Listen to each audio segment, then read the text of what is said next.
States dollar is getting weaker. Oh my God. Let's get into it in our What's Financial Literacy series. Oh, we got to talk. But first, let me reintroduce myself. I am Shaquila, also known as the Professor Bay, also known as the Finance Bay. Listen, this video is being brought to you by Black Girl Magic Masters LLC, where we on a straight up mission to help restore our communities of color financially.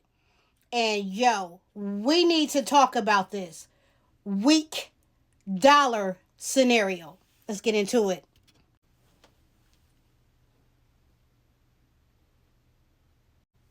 Soft currency, also known as currency depreciation, also known as a weak dollar.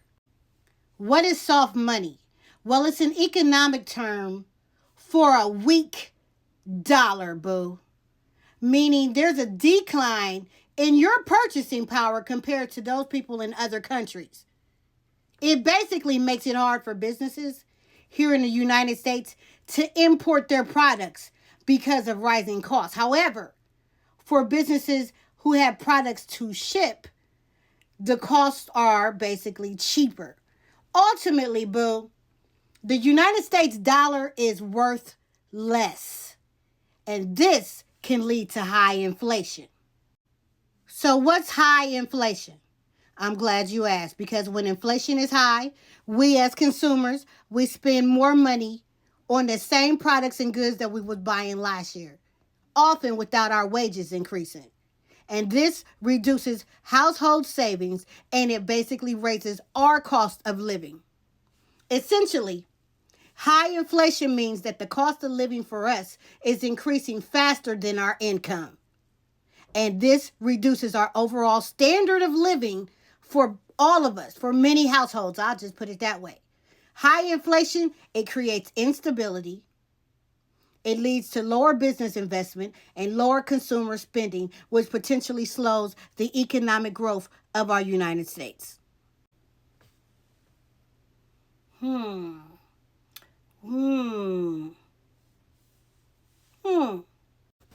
is this weak dollar on purpose? Now, our current administration doesn't see this weak dollar situation as a problem because they believe that this is going to boost American manufacturing. Matter of fact, this current administration has made claims that our manufacturing industry has been being manipulated and a weak dollar is a way to level the playing field. Now, here's some real world reality. Tariffs are actually hurting the United States economy.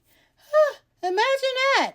According to the most reputable economic sources, tariffs are creating economic uncertainty, increasing costs for consumers and businesses. They're causing layoffs. They're reducing investments, and they're reducing trade. Matter of fact, higher prices are the result of all these tariffs.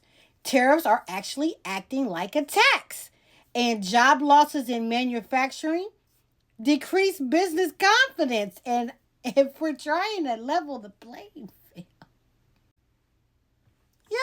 check out this second paragraph where Kelly Evans, she writes, yes, we've seen a dramatic, drop this month. The dollar index was at 99 2 weeks ago.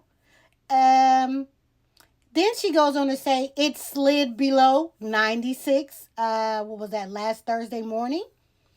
And in the foreign exchange world, that's a big move. But today's level is not at all extreme. The real extreme was last year when we were at 110. Man, listen, let's cut to the chase. Here's some solutions and strategies, because many people invest in tangible assets like precious metals. As I explained in my 10 things that are better than cash video last week, precious metals and and real estate, stocks, and dividends.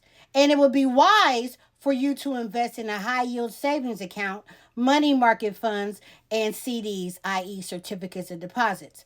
People also invest in cryptocurrency and TIPS, i.e., Treasury Insured Protected Securities, because diversifying across assets is key. Now, companies, they actually like to invest in real assets of land and factories. Now these are the reasons why you need to understand financial literacy, because they're going to get out here on these television shows and act like ain't nothing wrong. But you see it. Matter of fact, let's talk about what causes recessions and Great Depressions in the next video. How about it? Thanks for watching this video. See you in a minute.